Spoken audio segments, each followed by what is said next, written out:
สวัสดีครับผมสวัสดีครับผมวันนี้มีกิจกรรมใหม่เข้ามาเนาะเป็นกิจกรรมสุดสกีระดับตำนาน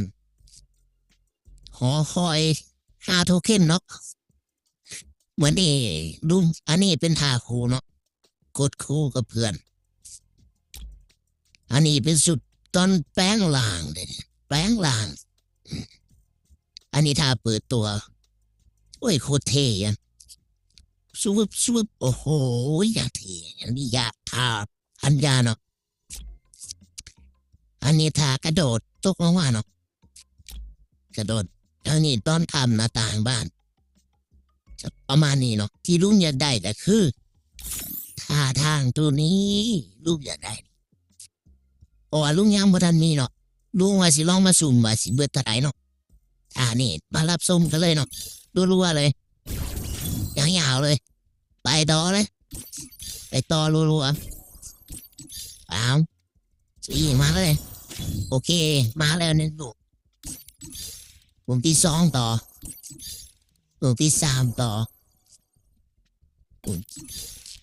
ไปต่อโอ้โหเอาเรื่องจัดปะรอบนี้เอาเรื่องจัดมาแล้วลูกอัน2มาแล้วเป็นโทเค็นเสื้อเนาะไอ้ต่อลูกที่3ไอ้ต่อไปรัวๆเลยสิมาซุ่มไม่เบิ่งว่ามันสิเบิดเท่าไหร่ผู้ใดคิดเจียวกันเบิ่งกันเด้อว่าจังไดต่อไปต่อเลยเอาจับไปเลยไปต่อโอ้ยอ๋อเรียบร้อยพี่น้องได้แล้วกิจกรรมนี่ลุงเอาแค่ท่าทางกะเบิดประมาณ2,321เพจเนาะ